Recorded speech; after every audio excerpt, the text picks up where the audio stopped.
Tantalus Entertainment presents the Killer Score Podcast. All right. Hey, welcome to the latest episode of Killer Score and our new theme month. We tried to do this last month, had some technical difficulties along with some other issues, but we would like to bring you right into Musical March. Hey! Of course, here at Killer Score, we look at movies that are cult classics with phenomenal soundtracks we wish to highlight and share with you all out there and give you our thoughts and feelings on the films. I, of course, am your host, Daulton. You can find me online on various channels as Sick Jacket Man, and I have some videos coming very, very soon, so I hope you're excited about that. I will pass it off to our lovely female co-host. Hi, I'm Erin Murray. You can find me online at witchandcrafts.com, facebook.com/witchandcrafts. We also have an Instagram linked to the Facebook page. It's under a different name though. But anyway, I'll pass it off to Richie. Richie, Richard Eckert, Richie's Rad Voices, voice actor, film nerd, semi-retired film critic, and general pain in the butt. Proud to announce that my videos dubbing Outsiders Volume 3 and the Two-Face excerpt are up now, and I am still very much in the process of working on audio dramas and other dubs with some voice actors in and outside of this podcast. Yeah. So, of course, I'm going to be leaving a lot of the duties for this episode to Richie because, well, this is Richie's episode because today's film kicking off Musical March is the highly underrated skewering of the music biopic formula that was incredibly popular at the time of release. I am, of course, talking about the film Walk Hard, the Dewey Cox Story. Care to tell us some stuff about it and why you chose it, Rich? Of course, Daulton, I am so happy, first off, that you and I had agreed to introduce this to Erin, because I have fond memories of watching this with Dad in college and late high school. Great movie, and as Daulton alluded to earlier, it is a big, giant, irreverent, and weirdly casted roast of the musician biopic specifically. Yeah. I describe this both now and at the end of our Black Dynamite episode that this is basically the love child of something like Walk the Line and Spinal Tap. It is, of note, one of the few parody movies that had survived amongst critics in the post-scary movie era of parody. However, much like the prior episode Black Dynamite, it's one of those cases that is as acclaimed as it was a financial disaster. Yeah. However, it was so acclaimed that critics and screenwriters have gone out of their way of saying, like, Dewey Cox basically killed the biopic for a while, and it basically killed specifically the formatting of the biopic for a while. Because many biopics of this time started with the very generic, okay, we're going to show you their childhood and go through their entire frickin' life, essentially. And had a very just formulaic nature to them.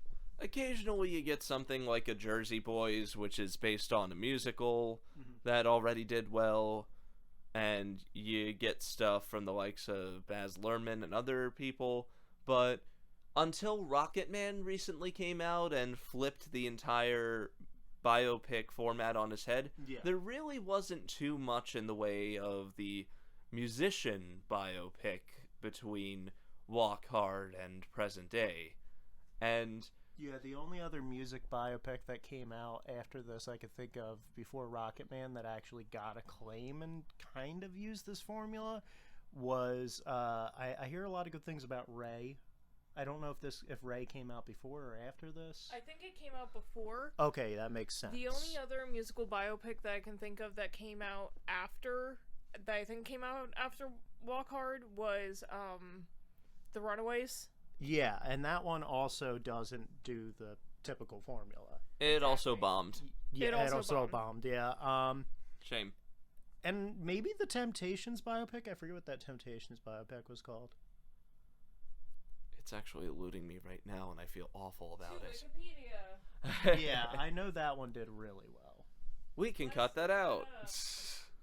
Or not. In the meantime, Walk Hard is very good. very, very good, and it benefits from a lot of things. There's that irreverent tone. There's the fact that nobody casted as real-life historical figures match Fits their role at all. Especially not John Goodman or Jack White. Or Frankie Muniz. Or Frankie Muniz. Frankie Muniz, yes. But we will get into that in a bit. Something I want to throw out there before Erin jumps in with us is that, unlike a lot of the actors in this, John C. Reilly, who plays the title role, was not dubbed. He did all of his own vocals for his musical numbers. So yeah, impressive. he's actually a really good singer. Yeah, he is. I've always said John C. Reilly's underrated. I know some people who don't like him. Like my dad said he doesn't like John C. Reilly. He just finds him weird and obnoxious, he said. But I've always thought John C. Reilly's an underrated actor. I've never seen someone who can flip between playing straight man and the wacky character so on the dime as him. He reminds me a lot of Danny McBride in that sense. Oh, yeah. Like, he does well in both of those regards, and the Danny McBride thing is pretty cool. Am I the only one who gets slight Jeff Bridges vibes from him? Just by virtue of how many comedic and dramatic roles he has done? That's true. He's yeah, John C. Reilly's a versatile actor. Oh, yeah. And honestly, one of the few celebrities I could say was casted for pure talent and verisimilitude in a Pixar movie. Yeah, it's weird because Reilly is one of those actors who was in a lot of comedies at this time, but his career didn't take off to like the astronomical heights of like, say, frequent collaborator Will Ferrell. Yeah. Yeah, because I'm probably gonna be burned at the stake for this. I'm not the biggest fan of John C. Reilly. I've only seen a couple of his movies, and I thought they were just kind of like stupid. And yeah, the movie that I saw that I remember with John C. Reilly and Will Ferrell was, of course, Step Brothers. Haven't seen Talladega Nights? No, I haven't. That's a good one. That's a funny one. That's fun. I'm one of those people who is more, I don't want to say apathetic to John C. Reilly, but he's that guy that I've seen in a few movies. I haven't seen nearly as much as either of you, and when I see him, it's like, oh, hey, that's cool. Yeah, whenever I see John C. Reilly pop up, I'm always like, oh. I'm never, like, unhappy to see John C. Reilly. Yeah. And, like... Because I see John C. Reilly in movies, and I'm just like, is this going to be another Step Brothers thing? Or, like, the Holmes and Watson garbage that just came out? No. Anyway, please, let's get away from that. Have you seen Wreck-It Ralph, Erin? Just curious. I did see Wreck-It Ralph once, and I thought it was like, it's an okay Pixar movie. It's not the best one, but it's pretty good. Yeah, because he plays Ralph, right? Yeah. Yeah. That's my favorite Pixar villain. One of them, at least. I did like the support group in that movie. I think That was hilarious. I haven't seen it, but from my impression, that seems to be like everyone's favorite. That's thing like the about that signature... movie. The signature moment in the film, yeah. Thanks, Satan. Yeah. Also, that movie is an anomaly in that it made Sarah Silverman tolerable. Yeah. Yeah. Well, I'm dead too, Erin. Yeah. Let's flee the country together, all of us. Daulton's safe. No, he's not. No, he isn't. What? After... No, because we both made jokes that we're going to be, like, murdered for things we've said on the podcast. Oh. How is he safe? Yeah, I remember I insulted the Marvel stuff. Yeah. Oh, yeah, you're dead. Back in Eternal Sunshine. I'm deader than all of you. At least now we're dead together. Aww. Way past dead. That's gonna be the name of the Killer Score film. That'll be our biopic. Yeah, way past dead. Wait. Wasn't that the name of a movie? To Wikipedia? No. No. Wasn't that like a what's his name? From not Nicolas Cage, the supporting hero character from Con Air. John Malkovich? No, No, he was the villain. The villain. Oh. He was like the good like federal agent character. You know the actor I'm talking about? I do. His name is His eluding name's eluding me too. He was in 1408. Yeah. Oh, how am I forgetting this guy's name right now? I hate that I'm forgetting his name because he's a really good actor too. He's underrated, but he was in a lot of those like 80s heartthrob teen comedies. John Cusack? Cusack, yeah. Damn it. How do we You know forget what the- Cusack? Forget John Cusack. I don't know. You know what the worst part is? A John Cusack movie is in my lineup of things for this podcast. Because I feel like John Cusack was in a movie called like Way Past Dead or something like that. I'm not going to go through his filmography. Yes, It's way too long. because we actually do have to get past this intro. We have to stop the rambling on this podcast that frequently rambles about things. We can save that for the post-screening period. Yeah. Anyway, this is Walk Hard, the Dewey Cox Story, the killer of biopics, and the assaulter of my funny bone. Any other things you want to tell us about the film before we get into it? I have many things to say about this film's legacy, about the production elements, and how it sort of rolled out its own lack of financial success with critical success, but I think those will be best saved for the post-screening. And for clarification, I have seen the film. Richie has seen the film. Erin has not. Yes, I have not seen this film. I remember seeing trailers for it, thinking, okay, this might be good, and I never saw it. Well, your suspicions were correct, Erin. I hope you're ready for two things. One, awesome musical numbers.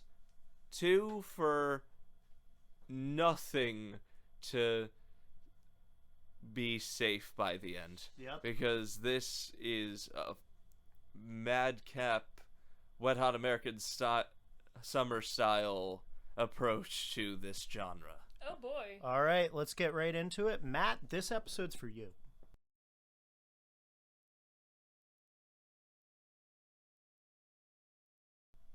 And we are back after screening Walk Hard, the Dewey Cox Story to my fellow co-hosts here at Killer Score. We sure are.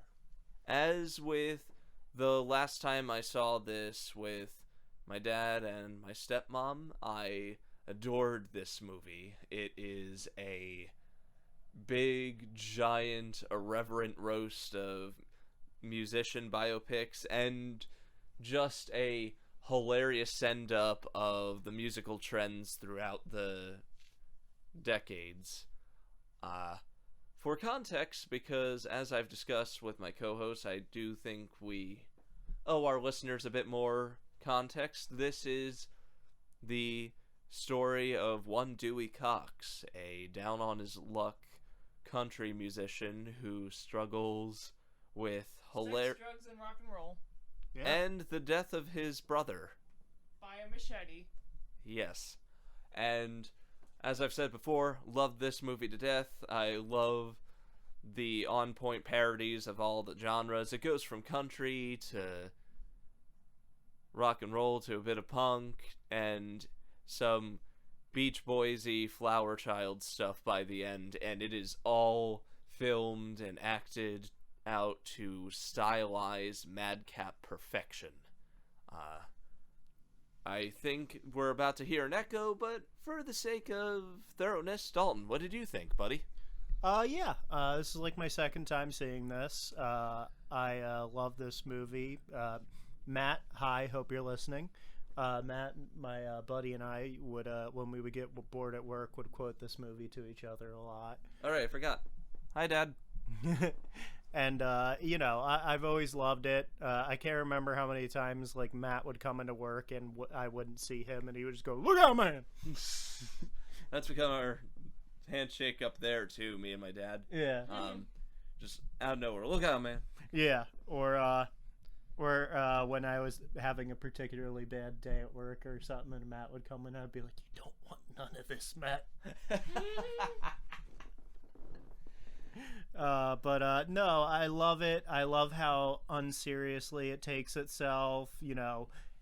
It just completely satirizes how much it makes musicians' lives in films seem like every single moment of their life is the most significant thing ever. I mean, when the film starts off and Dewey Cox has his first big musical moment, he's 14 years old.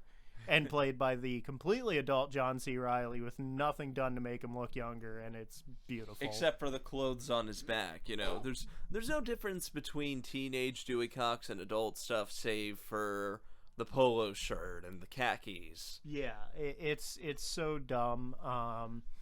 I love how it makes fun of the fact that people got so up in arms about the most, nothing music back in the day. Dewey Cox is literally singing a song about wanting to hold people's hands, and everyone and everyone acts like he just sang the worst thing in existence.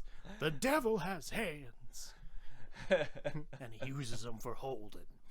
No, it's a great film, great satirizing of the lives of various musicians. It's obviously mostly taking off of Walk the Line, but Yeah. It's a very good film in my opinion, and I love how unserious it takes everything. It really makes it sell it, especially how the film itself takes itself not seriously, but the actors take it dead serious, which is what really sells it.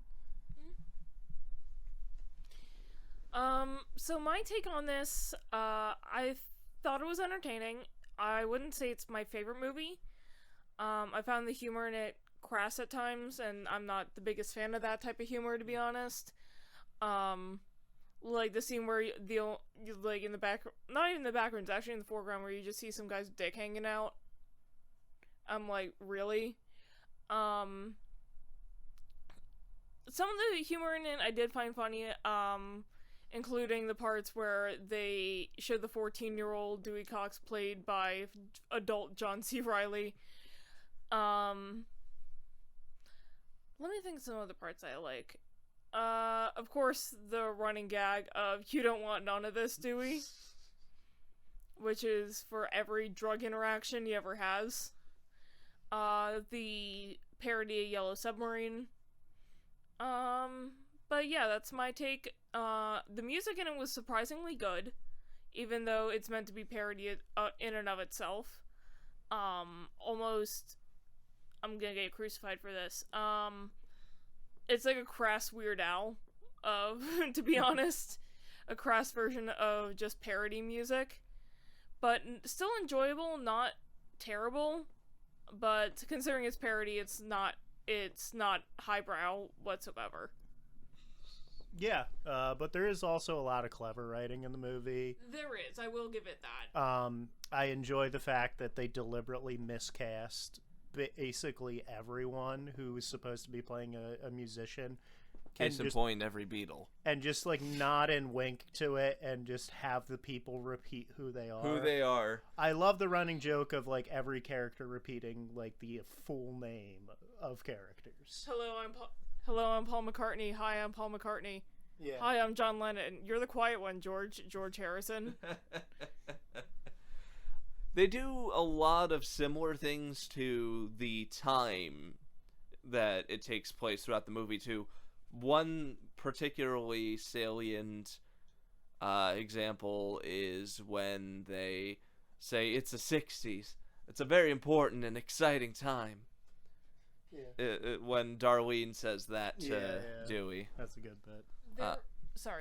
There was one part in there that I did find funny where they're having the birthday party, and they're just like, "Where's Dewey? Oh, he's in the barn with Charlie Manson. He seems like a nice guy." Yeah.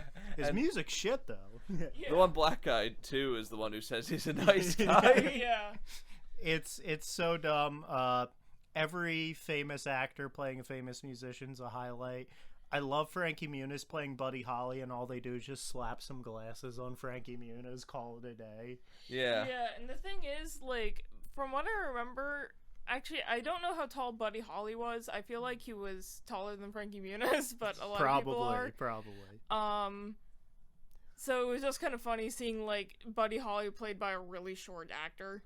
Yeah, next to John C. Reilly, who's a big dude just towering over him. And then you got Jack White as Elvis, which I honestly think is the height of that miscasting perfection. Yeah, that and all of the American comedy alumni playing the Beatles. You got Jack Black as Paul McCartney. I'm particularly in love with Jack Black and Paul Rudd in that scene. Oh yeah, Paul Rudd as John Lennon. I love how Jack Black doesn't even try to keep a consistent accent. No, he doesn't. At all. He goes from Liverpool. He just walks the scale of British accents. And Liverpool, London, Cockney. Irish at one point. Yeah, he does. Because everyone thinks that and Irish sound similar when they don't. Yeah, like there are clear differences between it. The most they have in common is like vowels, like cup becomes coop. Yeah, Paul Rudd saying "great record" is always burned in my head. Honestly, he did a decent accent there. It's I love that scene too because it's such a distillation of the laziness of musical biopics. And, how just casually they throw out like big important things or like remind the audience that they're goldfish. Beatles stop fighting in India will always be one of my favorite quotes from a film ever, just because it perfectly summarizes the type of movie this is. I like how and the Beatles in India. Yeah. I like how it's on the nose without being too in your face about how too on the nose it is. Like it is in your face, but in a way that's very clever. Yeah. If that makes sense. Mm-hmm. Like they always do it at points in the middle of the conversation, never at the beginning or end of one, so that it sticks out a bit more and it's not as on the nose. Yeah, the musical parodies are great in this, though. I love how perfectly they captured Bob Dylan's like music style when they were doing the Bob Dylan songs. Yeah, I did appreciate that because if you pay attention to like Bob Dylan lyrics to like, for example, Subterranean Homesick Blues, you're like, what the fuck is going on here? Yeah, it's complete nonsense, and I love how they even like kind of like make fun of Bob Dylan with that scene. You guys don't get it. This song is really deep. Because, like, think about Subterranean Homesick Blues, and you're just like, Johnny's in the basement mixing up the medicine, I'm in the on the pavement thinking about the government. What the fuck is that supposed to mean? Yeah. You see, that is the second best Bob Dylan impression I've ever seen. The first that I've seen has got to be Jess Harnell's Bob Dylan impression from both Animaniacs and The Grim Adventures of Billy and Mandy. Oh, yeah. Do you remember the Snake Club episode? Yeah. With those... You got Jess Harnell doing a spot on Bob Dylan. And then, of course, there's that classic gag where the Warner siblings are all in hell and the devil's like, I'm going to subject you to the worst possible punishment here in hell. You will be forced to listen to whiny protest songs from the 60s. And yeah. just I hate the government more than you and me. Yeah. Oh, man. The movie is very on the nose, but I like it for that because it's just... This movie clearly made its mission, like, for the writers and the actors to show how much they hated how lazy and formulaic Hollywood, like, filmmaking in that era was. And it nails it. Like, it gets the lighting right, the cinematography, the shot composition. I will give it that. It's a very... I've always said that this is one of the smartest dumb movies you'll ever see. Yeah. Yeah. I will agree that it is one of the smartest dumb movies I've ever seen. Yeah. I will say it's still kind of a dumb comedy. Yeah. Yeah. I don't know. I'm like, as I mentioned, I'm not in that much into the more crass type of humor that you see a lot in this movie. Body's a beautiful thing. You don't need a suit. Shut up. But I will say, since they're essentially going for parody, is they do get what they're parodying right. Exactly. They do get the idea and the composition and all that stuff right. I'm just not the biggest fan of that type of humor. I am going to timestamp spoilers here at the 25-minute mark onto whatever we end up going on for. Okay. Because there are some specific shots that are pretty spoilery. Like, not super spoilery because, well, you've seen these movies and... Yeah, you know how it's gonna go. Like, the very end of the film. Like, that very end shot is, it does the freeze cut where it's like... Where the light...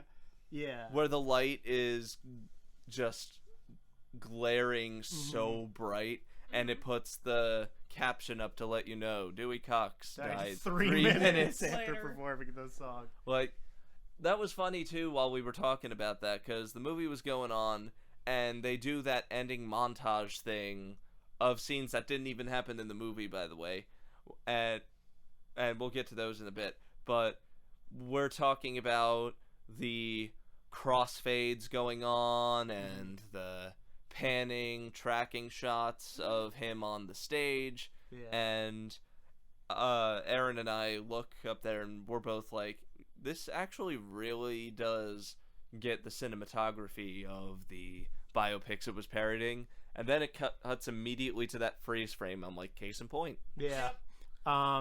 I want to see, Erin, if you liked what I think is one of my favorite underrated jokes in the movie, which is like, I'm just trying to keep my head clear of the Temptations. Temptations start singing. Oh no, the Temptations. That was good. I will say that was good, and we're gonna have to bring the volume down on that little bit right there. Yeah. Really? Oh no, the Temptations. You see, when it gets to be flat and there are no sharp edges on that audio file, that's when you worry. But this is manageable. Okay. Yeah, no, I love how accurate, like, it's clear that not only did they know music biopics, but they knew music itself in the history of music very well. When, like, Dewey has his breakdown in the late 60s, they really got the whole Smile debacle thing. Yeah. It's a perfect encapsulation of what that psychedelic pop. Well, not only that, but the troubled recording process of Smile. Yeah. Yeah, where in the movie he's just like, we need more didgeridoos. We need 50,000 didgeridoos. Yeah, I want an army of didgeridoos. I want an army of didgeridoos, and all the Aboriginal instruments and musicians. I think one of my favorite, another one of my favorite subtle jokes in the film is in that scene where, like, him and his wife Darlene are having an argument. She's talking about how she's thinking of leaving him, and one of the dancers just like walks in, opens the door, and just opens the door, sees what's going on, and then closes the door and leaves. Just backs away quietly. It draws attention to itself, but not in an over the top way, and it's a very like small joke I really appreciate. Yeah, because the thing is, it's exactly like when you walk in on a couple arguing and you're like, I don't want any of this. Bye. Yeah. You don't want none of this. Hasta la vista, baby. All the musical trends are perfectly skewered as well. I love how the film also accurately parodies how in every movie ever, pretty much, everyone's just able to really quickly pick up what's being played when they don't know the song and is able to play along perfectly. Pretty much, Daulton and I were talking about this. The only scene in a movie that I think that I've seen that got that right was in Back to the Future when Marty plays Johnny B. Good and tells the backing band to play a 12-bar blues at a certain tempo. Yeah, it was like 12-bar blues at whatever tempo in the key of D or something. I can't remember. Yeah, he tells them like the perfect instructions, and then he's like, and just follow along with me, Yeah. And the only other one I can think of that does it really well, which would have been a candidate for this podcast if all three of us hadn't seen it. Maybe we'll have a guest on to do it sometime, which is That Thing You Do. For those unfamiliar, That Thing You Do is a fake musical biopic. It's actually written and directed by Tom Hanks, and essentially follows the career of one of the 60s all too common one-hit wonders that were like so common in the 50s and 60s, especially in the rock scene. Oh yeah. And but the thing is, it's a perfect time capsule, not only of the period but the musical stylings and the type of songs and the career trajectories of those people. Oh yeah, it takes a different approach than this movie, but it's got a similar sort of a reverence to it, you know. Yeah. It's I'd say it's one of the best films about music that's not about an actual band, you know. Yeah. It's honestly just one of the best films I can think of about music and the careers of like big record label bands in general. Particularly, there's a scene at the beginning where the drummer of the group, who's kind of the focal point character of the film, takes their song "That Thing You Do," which is a slow tempo song, and he's just like so jazzed up to be on stage, he starts playing at a much faster tempo, and the band's like struggling to keep it at first, but they eventually pick it up and catch up with him, and it feels a lot more realistic than most films depict that kind of a process. But as I've alluded to before, I think one of the best elements of this is John C. Reilly's performance, both acting-wise and musically. The guy just commits to this very of-the-decade country performer. Like, he does wonders at imitating the likes of, like Daulton said, Johnny Cash, but there's also some Glenn Campbell in there, some Hank Williams, Brian Wilson with the whole smile section, you know. Yeah. It amazes me how well he's able to thread that needle too, because you think he's a one-trick pony at first, but then it gets to the smile section and he does that Brian Wilson-esque falsetto. Yeah, and you see him just like losing his mind perfectly in that scene. I really appreciate how John C. Reilly seems perpetually confused by everything throughout the film. And he states and questions the obvious the whole time. Yeah, he really perfectly captures what the audience is going through while watching the movie. Case in point with the Darlene stuff, where he just kind of gives up after a bit, questioning her, and is just like, okay, yeah. And she's just like, no, we can't. Yeah, I know. We're not married. And then they get married, and then he realizes he's a bigamist after Edith comes in, and she's just like, what are you doing? You're a criminal. No, I'm not. It's illegal to be married with two people. What if you're famous? And then there's this subtle little visual gag that I like that might be a little obvious, but the two rings he's wearing. The two rings on his finger as he's confronting Kristen Wiig's character. I think another one of my favorite jokes in that scene and in the movie in general is when he's like, the monkey's always just kind of there. It never does anything crazy like a movie monkey does, which I think is really funny. Which is cool because, honestly, I hate those gags so much. I do. Same. Yeah. I love how the monkey's just chilling, and I also love when he's, like, arguing with his first wife, Edith, and he just turns to the monkey and says, you always take her side in these things. Like... And the monkey's just sitting there. The monkey's just there. I'm glad that they don't do the whole every which way but loose thing of having the dude make out with the monkey because the monkey's just there. The monkey's just there. Because, the love interest, you know that gag, right? You can divorce me and take my family, but god damn it, do not take my monkey.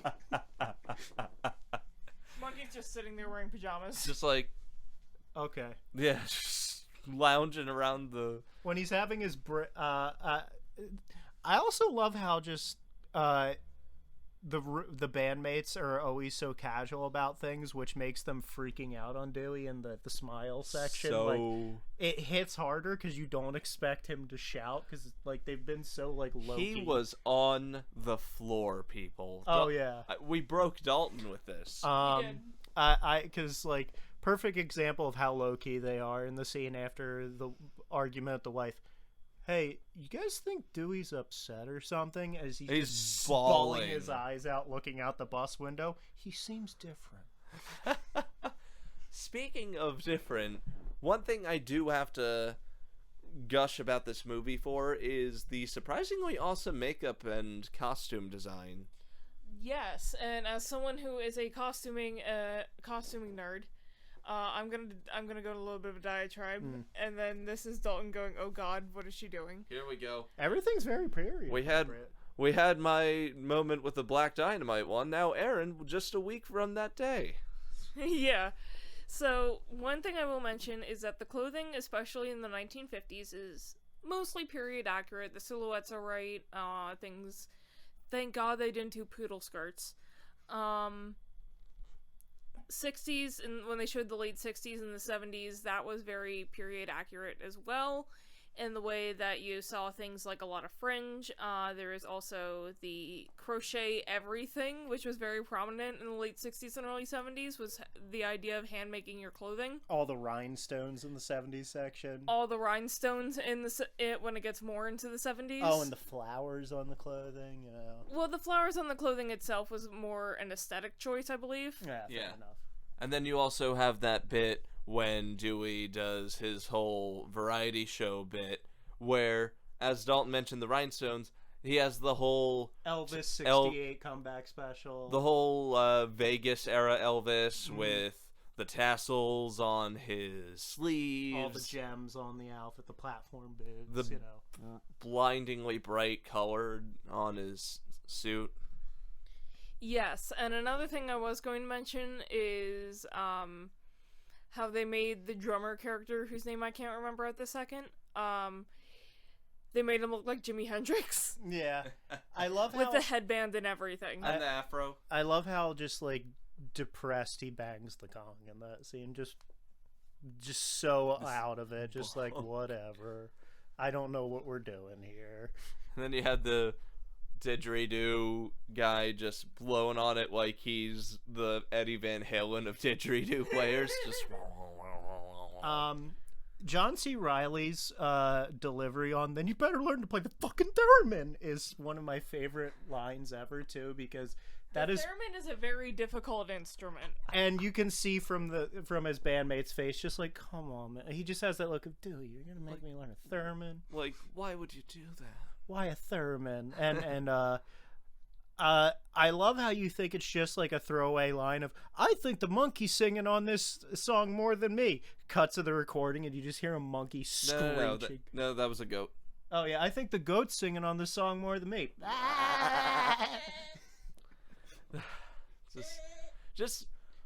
I like how it's like underneath all the instrumentation too. It's not like the goat's so loud that your eardrums are begging for mercy. It's just muted, and that I think makes it even funnier. And it plays into that whole smartest dumb movie ever thing that Daulton was alluding to. It really does. The machete jokes and the wrong kid died will never not kill me.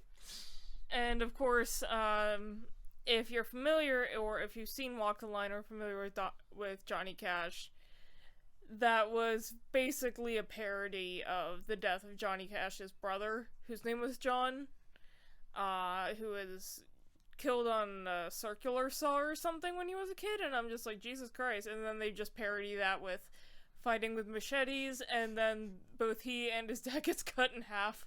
And it turns into Evil Dead for a good minute or so when they're still talking. Just sitting there. I see now that it's rather easy to cut someone in half with a machete. I know, right? Just like his delivery. Just like his bemused delivery. Yeah. And you can also see in the last scene, not the last scene, but the scene with his father during the machete fight, where you can actually see him moving around because he's on a platform under the stage. Mm-hmm. Not the stage, but like under the set. And it's like, okay, I know that there's no easier way to do this, but you could see him like moving around and twisting and that kind of thing, and I'm like, okay. I feel like that was intentional, though. Yeah, probably. It's a stylistic thing.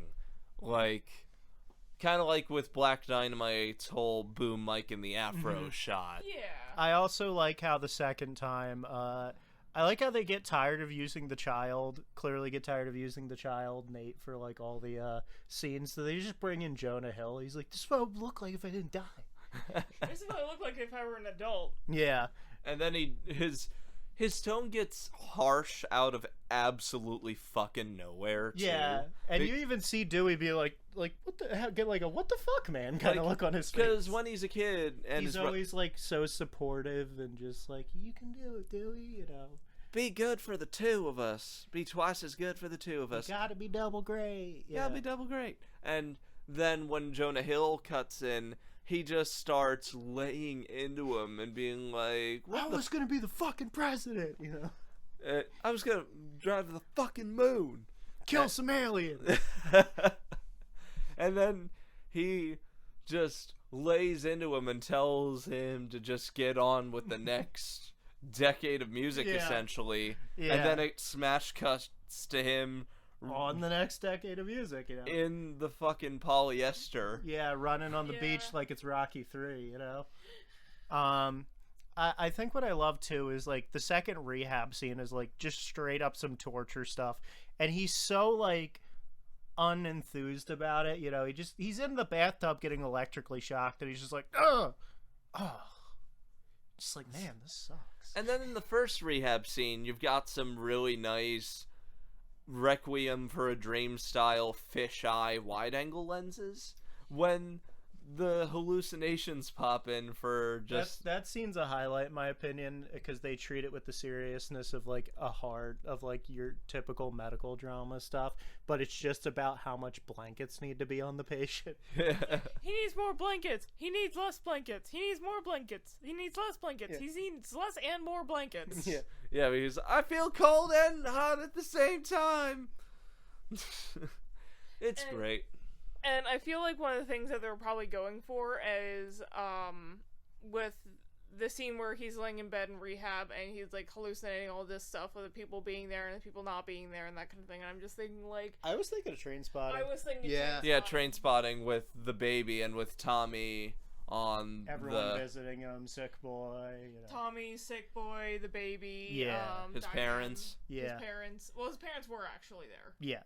Well, yeah, that was Because it was in his parents' house. And in the at the very end. Yeah. That's the moment you realize he's out of the hallucination. Yeah, and they actually establish in the book that in the book itself that Sick Boy actually did visit him while he was like undergoing the trip. Yeah. Yeah.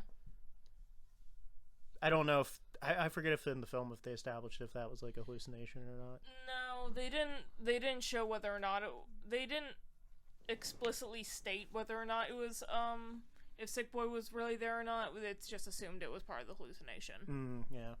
I actually do like him actually being there better in the book because it shows the weird like parasitic relationship those two have, you know. Yeah, like Sick Boy being there kind of makes for a nice paradox moment because he's the biggest asshole of them all, and yet there he is. But he has the closest relationship with Renton out of all of them. Yeah. Very interesting dynamics in that. Yeah. You haven't seen Trainspotting 2, have you? I have. Yeah, we watched it together. Yeah, we both have. Damn it. Oh well. Yeah. Great movie. Good movie. Looking forward to the Blade Artist TV show when it comes out. Yes. Me too. Back to Walk Hard, however. Back to Walk Hard. Yeah. We can't gush over Robert Carlyle for too long. Much as we all would love to. But this movie is one of my favorite just because it does serve as such a great execution of the whole period piece biopic thing. Yeah, and like some tragedy afflicting the musician, but they rise above it despite it all. And in this, it's the most non-consequential thing ever, which is that Dewey doesn't have a sense of smell. It's nothing that would ever affect him As a musician. It's a great little riff on the whole the disabled musician plot line. Like, Ray came out not too long before that, and as a pastiche of that, it works out so well. And it's dropped pretty quickly to Yeah, no, when I love how they just always throw little hints throughout. Like, they always just remind you at sporadic moments of the movie. Dewey, do you ever have time to take... Do you just ever take time to stop and smell the flowers? No, I don't. I don't have a fucking sense of smell.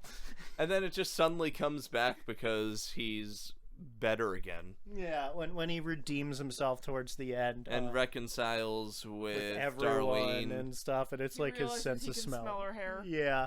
And then he starts smelling horse shit. everything. Yeah, it's so funny.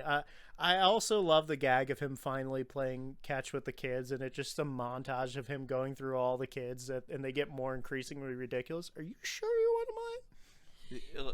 Yeah, because I was like, okay, because you see all of Dewey Cox's kids, and not all of them, but you see him playing catch, and just like you see like boys and girls, and well, obviously, Yeah. But and then it's like there's a black boy, there's an Asian kid, there's Yeah. a kid who looks both black and Asian. Yeah, and then that kid, he's like, "Are you sure you want mine?" Though to be fair, there are enough groupies Yeah. that of varied races that it's plausible. It is. It is. Yeah. Like that one scene where that Erin had alluded to, where everyone's just Walking around naked after walking around naked after a hotel orgy. Yeah. Yeah, like you got some white ladies, you got some black ladies, you got everybody. I do love how the guy walking around with his junk out is just casually asking Dewey stuff all the time and being You want nice. some coffee? You want some coffee? Hey Dewey, have you seen my sandals? I like how that's how he's worried about. It's not Yeah. no. He's walking wearing around my naked. pants. Yeah, we're not wearing my pants, any of that. She's like, hey, where's my sandals? The most replaceable item of clothing, you know? It's like, come on, you can get flip flops at Dollar Tree. Yeah. But no, this man's like, he really likes Yeah. those sandals. Much like Black Dynamite last week, I feel like this is both a successful parody and just a good example of the cinematic techniques that go into a into successful parody, yeah. like again the transitions. I especially love this movie's use of jump cuts and crossfades. Yeah, I also really like the film's usage of lighting. It knows when to turn up the saturation and when to drown things out and when to drain it out. Especially during the aforementioned variety show scene where everything is so blindingly bright. I love Jane Lynch playing her usual casual bitchy characters and how good she is at it in this one. Like, she says the most awful things in the most quick and discreet ways. Yeah, you must want to blow your fucking brains out, you know? And he just looks so, like, jarred and disturbed by it. And we're back, and he's just like, what the... Are we just going into this? It's like, how do we even come back from that? What the fuck? And I've seen Jane Lynch do like different types of roles in TV shows. Like she plays Spencer's mom in Criminal Minds. She plays I'm blanking on her name right now, but she was in the first season of Marvelous Mrs. Maisel. Oh, okay. Yeah. And in Marvelous Mrs. Maisel, she plays like a comedian who has like an alter character, like a character that she plays when she's on stage. And in Criminal Minds, she plays Spencer's mom, who is she's schizophrenic and she goes on and off her meds even though she shouldn't, and then she gets dementia, and that's a depressing storyline right there in season 13. Okay. Wow. Erin Murray bringing it back to tears once again. You're welcome. Yeah. Oh, we'll get to that eventually. But this is Musical March, so what do we think of the musical numbers? Does anyone have a personal favorite musical number in it? I mean, I gotta go with the title track just because if there were any doubts in this movie's ability to be a Walk the Line parody, Walk Hard does deliver.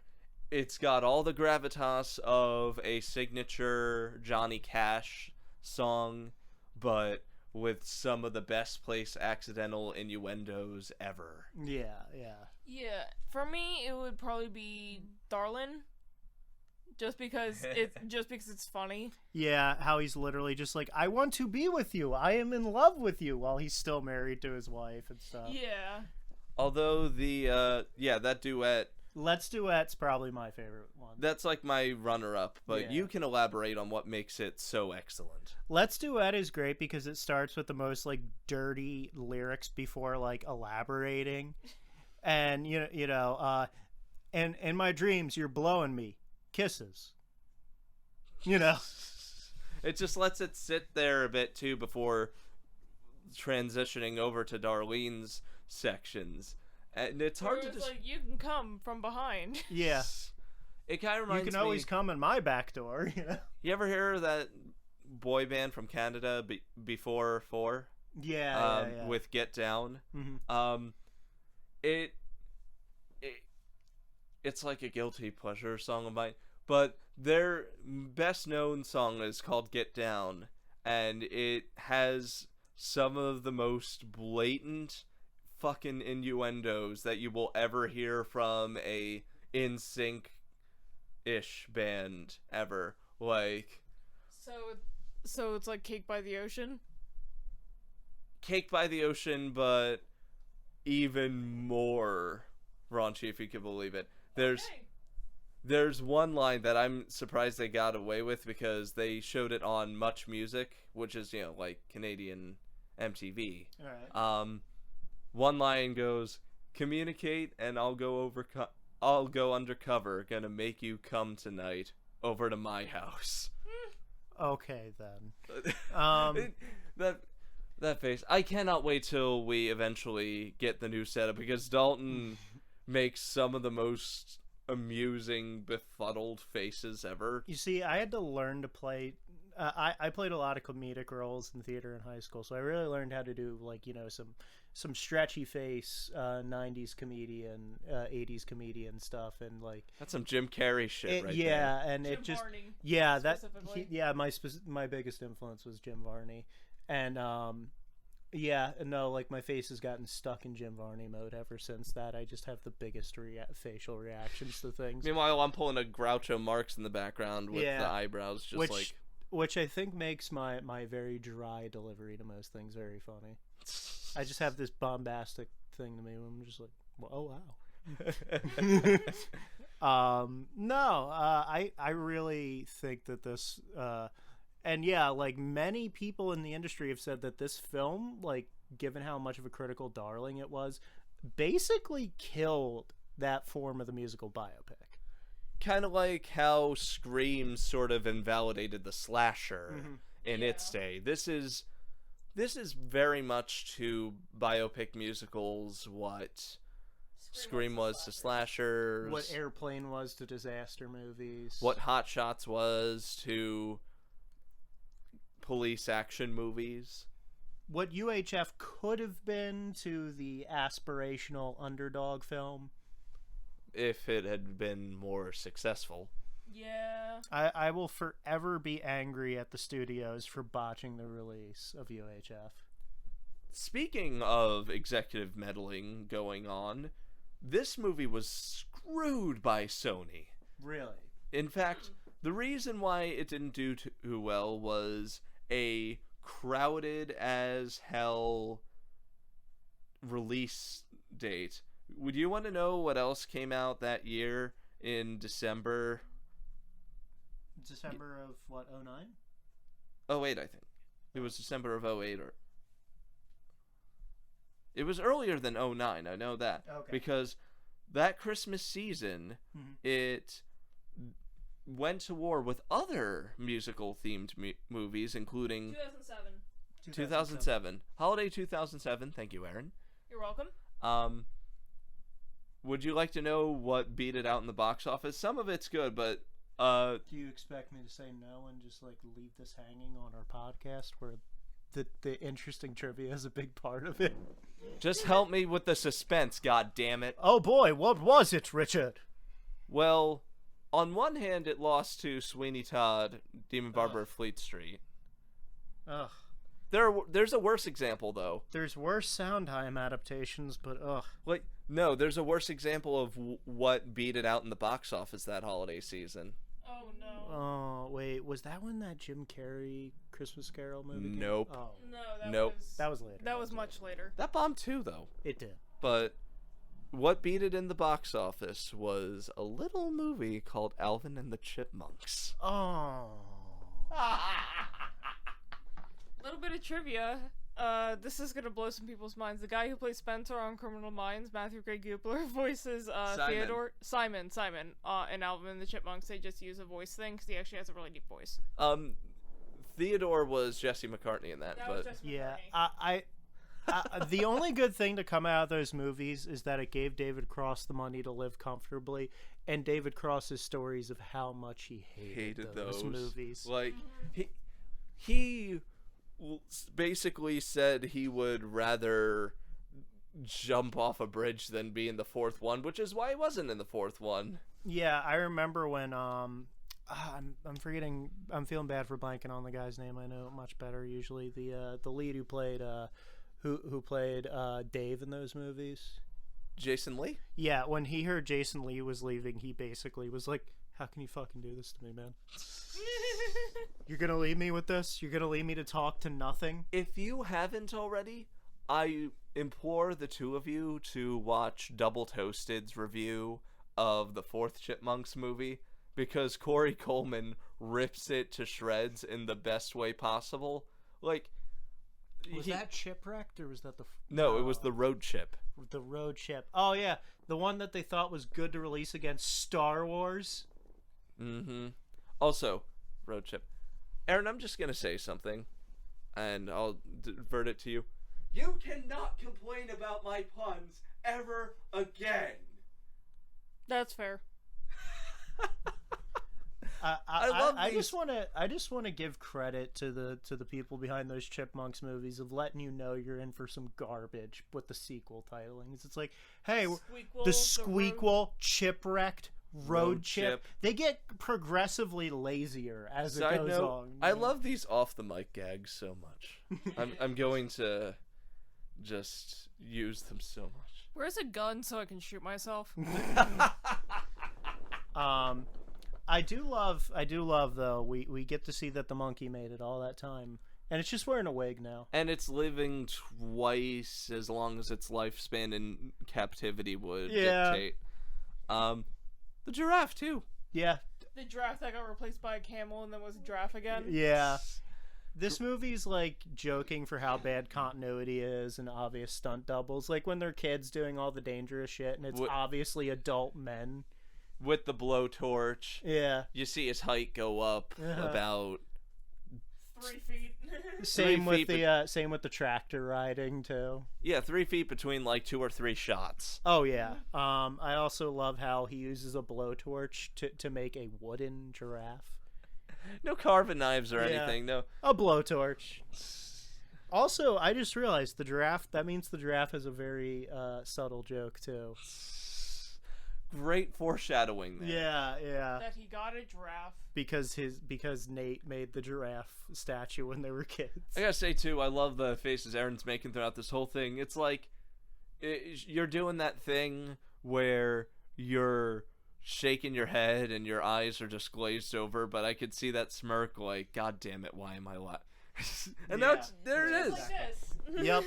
I mean, like we said, smart dumb movie. Smart dumb movie. The only way it could have been better is if like instead of just showing what happened to Dewey at the end, if they did the Animal House thing and showed what everyone got up to with the freeze frames. Yeah. I want to know what happened to the monkey. I want to know what happened to the guy who kept telling Dewey, you don't want none of this shit. The drummer, he's my favorite character. He is my favorite character. I gotta look at what his name was. Get more bit. If an erection lasts for more than 4 hours, call more ladies. Sam. Who's the actor who played Sam? Tim Meadows. Oh yeah, Tim Meadows is great. He pops up in everything, and he's always good. So much energy to this performance. Like, I think everyone does a good job of playing up what kind of movie they're in, but him and the actress who plays Darlene, I think, are the best. They're the highlights of the supporting cast. They're the best at playing up the we're in a totally serious biopic, you guys. Yeah. Type thing. Tim Meadows delivers every one of his lines with the gravity of someone trying to win an Oscar. Of someone playing that best supporting actor type character. Yeah, exactly. Your Robin Williamses, your Ernie Hudsons in this case. Yeah, he just like nails the tone of the film perfectly. No disrespect to either of those actors, by the way. Ernie Hudson is criminally underrated and should be in everything. He's great in The Crow. I love his role in The Crow. Great in The Crow, and if you ever see Congo, No. it's a piece of shit. Oh, I know. It's awful. I'm familiar. But he is amazing in that just because he's way too cool for a movie about killer sentient gorillas and people who kill gorillas with laser guns. My favorite thing to come out of Congo is a gag in an episode of the criminally underrated sitcom AP Bio, where every year the school's Sadie Hawkins dance is Congo themed. What? And no one knows why, and they're always just like, we don't know why it's Congo themed. I just want to say, why do I keep going after Daulton's reactions for this? Erin is a fucking goldmine. Because the Congo thing just... Yeah. I haven't seen Congo. All I've heard is that it's absolute garbage. Yeah. It's good to watch. One good thing about it was like Bruce Campbell's reaction to it. Like he was like, wait, I die in 5 minutes? And he was pissed at first, then he's like, wait, I die in 5 minutes. I got a paycheck for this. And then like everyone else is grumbling how much of a piece of shit the movie is, and he's just offset having fun, just like having a vacation. But Dewey Cox, Walk Hard, the Dewey Cox Story is just so much fun, and as a proud son of a music nerd who is himself a music nerd, it was just a hilarious good time, and it really kind of helped get me interested actually in the history of popular American music from those decades onwards. Did we ever leave spoilers? I think we left Yeah, spoilers a while ago. 25-minute mark, I put it down. Okay, but I mean leave it. So when people can jump back in. Well, we're leaving it now. Okay, yeah. You missed the great Congo jokes, but we're back from the spoiler mark stuff. Without going... You can probably actually say that Richie, in editing, you can go back and say that where the spoiler ends, because this has been like 30 minutes. Yeah, fair enough. So, you can find it in the audio. I hate you both. Hey, you were the one who started the spoiler warning. You should have let us know when we're out of spoilers. This is your job this time around. Oh my god. This is your movie. Remember that. We had joint custody over that, and you know that. Oh, so now we have joint custody over that when you suddenly want the responsibility to fall on someone else. Stop shooting down my deflections with facts. Yeah, I'm really good at that because I'm smart, you fucking piece of shit. In other news, Richie and Daulton are getting a divorce. Yeah, exactly. I never wanted these kids. I will turn this car around. Okay, back to Winnipeg. Anyway. So, spoiler off. Okay, spoiler off. Without going deep into spoilers, we'll do our usual closing thing. What did you think of the movie? Favorite scene, or do you got one, Rich? Actually, Richie, you choose what the choice thing is for the end. I say overall thoughts. Once again, great movie. Dad, love you for introducing me to this one. I'm a big fan of the people who work on this, and I don't know how I missed it. I love you. All right. Yeah, still enjoy it. I mean, if I have to pick a favorite scene, it's probably the Beatles scene. It's so quotable in my mind. Paul Rudd is just having the time of his life there. You can tell, just trying not to crack a grin at everything. Mine would probably have to be the opening concert scene in the high school, because of the great commentary going on with how people took umbrage with the most innocent shit in the 50s. I also love how quickly violent everything turns. Like, a guy punches a preacher for no reason. Erin, do you have a favorite? My favorite would be the Yellow Submarine parody scene. Because it's like, you're having a bad trip, man. Yeah, and it's animated in the style, too, which I actually appreciate it. Yeah, I can appreciate that, too. Some kind of picture booky style. Yeah. Yeah, it's animated to look like Yellow Submarine, which I appreciate. With the trippy Beatles. The trippy Beatles. So, yes, thank you once again for sharing in the joy of this. Erin still has to give her overall faults. Oh, yeah. She hasn't yet? Nope. I thought it was alright. Not my favorite movie we've done on this podcast, but still enjoyable, entertaining, that kind of thing. All right. I set the bar kind of low with my mixed bag picks before, so...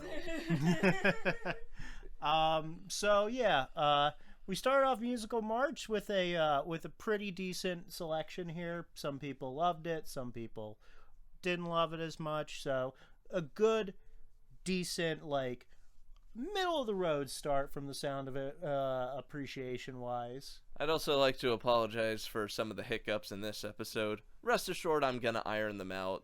I'm pretty professional 90% of the time with that stuff. All right, our first movie for Musical March is down. We've got 2 to go. And, of course, we've got the person we've got to pass it off to who's going to close us out. Okay, that's really close to my face. So, closing out, this is Musical March. This is Erin from Killer Score. And the movie we'll be doing next is an Irish independent film that has been turned into a stage musical, which has won several Tonys. I've seen it. Dalton's seen it. Dalton's seen the musical.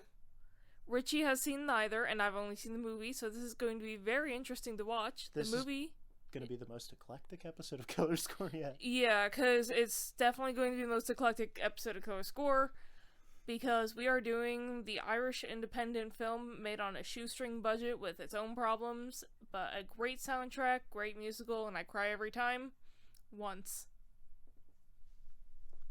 Tune in a week or two as Erin breaks my heart again. Thank you for watching the latest episode of Killer Score. We love monkeys. Oh, and you can watch Walk Hard on Amazon Prime. Yep, watch it there.